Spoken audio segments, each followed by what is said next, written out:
Hello mga mare, walang nagtatanong pero ang mga bata talaga napakahilig sa matatamis. At ako bilang shell nanay, kinokontrol ko talaga itong mabuti at baka masira ang ngipin ng mga anak ko.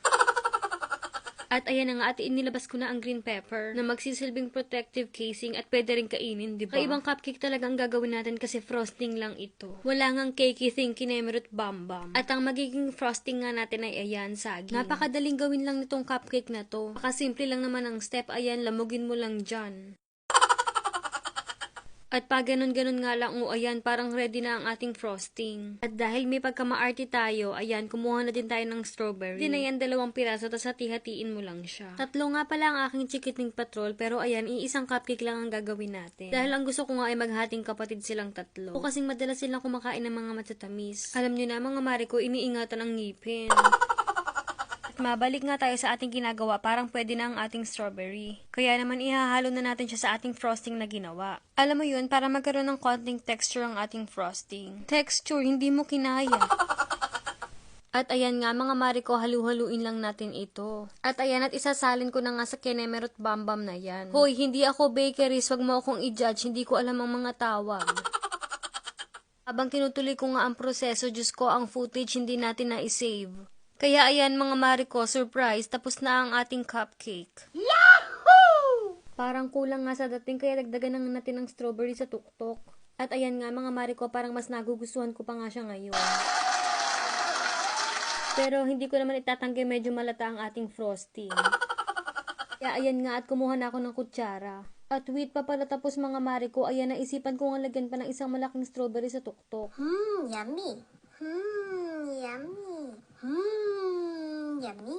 Ayan na nga ba ang sinasabi ko mga mare ko, parang ikaw ang natatakam ngayon dyan ha. At ito na nga pala ang aking panganay mga mare ko. Aba, mukhang pasado kay Tortoli at ayan at nangihingi pa ng pangalawa.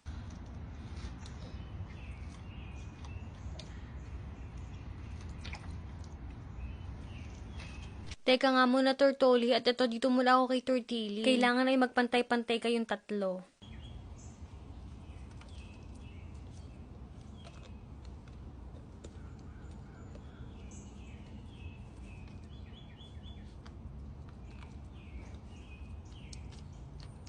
Tortili, kailangan mo pa ba ng bib? Hoy, 8 years old ka na, nagkakandalaglagan pa yung pagkain.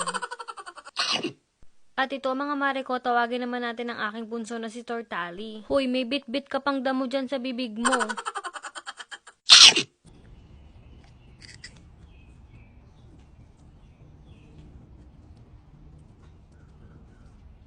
Maloko din talaga tong si Tortili, nagselos ata na merong strawberry si Tortali, ayan gusto pang agawin.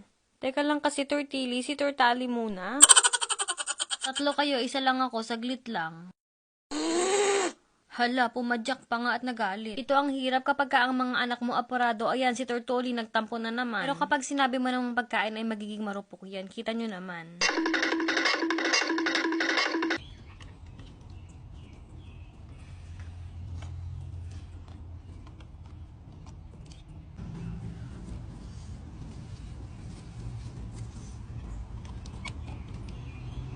At ayan, Diyos ko, pati na nga balat ng cupcake, kinain na din.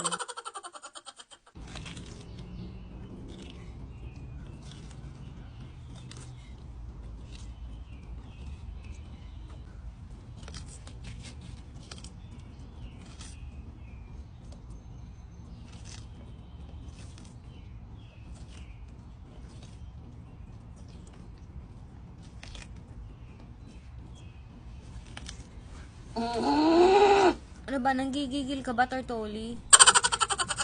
Teka na nga muna at baka magtampo na si Tortali at si Tortili. Ayan, dito muna ako kay Tortili. Si Tortili na hindi alam ang salitang nguya. Hala, sige Tortili, banat lang ng banat, kapag kadaliri ko ang binanatan mo, babanatan din kita.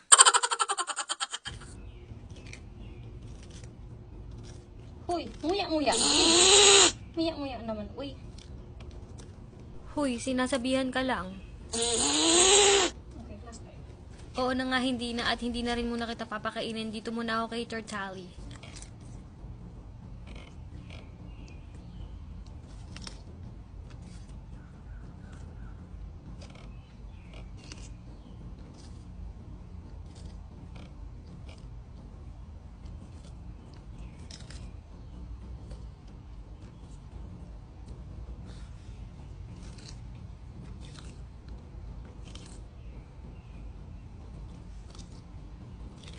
At kay Tortali na nga muna ang huling kagat. Ramdaman kong may masamang balak itong si Tortili. Sorry na, Tortali.